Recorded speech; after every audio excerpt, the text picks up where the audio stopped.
Goliath. I got so much motherfucking design on right now.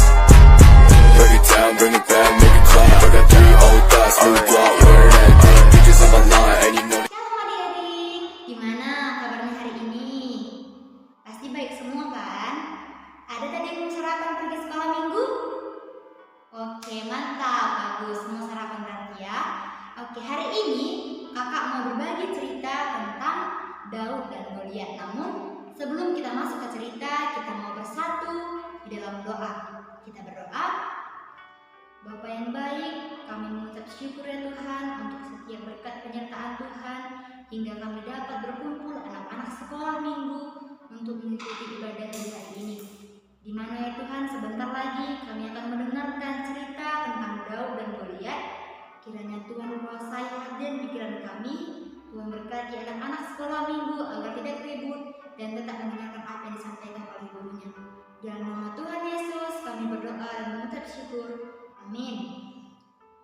Oke. Sebelum kita masuk ke cerita, kakak ada sebuah lagu.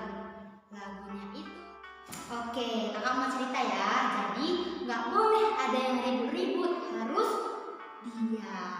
Lipat tangannya, duduknya rapi, tidak ada yang mengganggu-ganggu temannya. Oke. Nanti setelah kakak bercerita, kakak akan tanya satu-satu anak sekolah minggu. Cerita tentang Daud dan Goliat. Raja Daud dianggap sebagai seorang laki-laki yang berkenan di hati Tuhan. Juga Raja Daud dianggap paling terkenal karena mengalahkan siapa? Goliat. Iya. Boleh kita lihat ya adik-adik di dalam kitab Perjanjian Lama, yaitu Injil 1 Samuel pasal 16 dan pasal 17. Nah, di situ kita bisa melihat ketika Raja Saul berdosa di mata Tuhan, Tuhan menjadi sangat tidak senang. Karena itu Tuhan menyuruh Samuel, nabinya, untuk mengurapi orang lain untuk dijadikan menjadi raja setelah Saul. Nah, Samuel pun mengikuti petunjuk Tuhan dan dibawa ke rumah seorang pria bernama Isai. Isai memiliki 8 putra, 7 diantaranya ditunjukkan kepada Samuel. Samuel berpikir bahwa pasti Tuhan akan memilih salah satu dari mereka karena mereka kuat dan berpenampilan yang baik. Akan tetapi Tuhan memberitahu Samuel bahwa dia tidak mempertimbangkan penampilan luar seseorang, tetapi Tuhan melihat hati manusia. Samuel pun menyarankan dan disarankan untuk mengurapi putra bungsu yang merupakan anak gembala, anak laki-laki bernama Daud. Setelah itu, oke, ada yang masih fokus anak sekolah minggu, gak boleh main-main ya. Setelah itu, ketika perang antara orang Israel dan Filistin terjadi, seorang raksasa yang besar bernama Goliat akan meneriakkan tantangan kepada orang Israel yang akan mengalahkannya dalam pertempuran. Karena menurutnya tidak ada yang bisa berani atau cukup mampu untuk mengalahkan Goliat.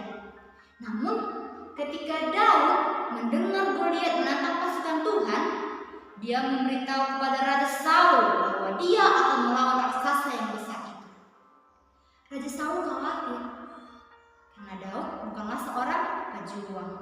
Tetapi Daud tetap bertekad dan memilih untuk tetap menghadapi raja dengan berpakaian seperti anak gembala yang sederhana dengan ketapel sebagai satu-satunya senjatanya.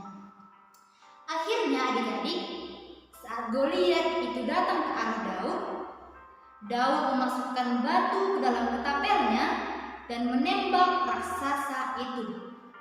Batu kecil tenggelam ke kepala Goliat dan raksasa itu langsung mati. Nah, kakak mau bertanya, siapa tadi tokoh yang ada di dalam cerita kita ini? Daud dan Goliat. Dengan apa Daud mengalahkan Goliat?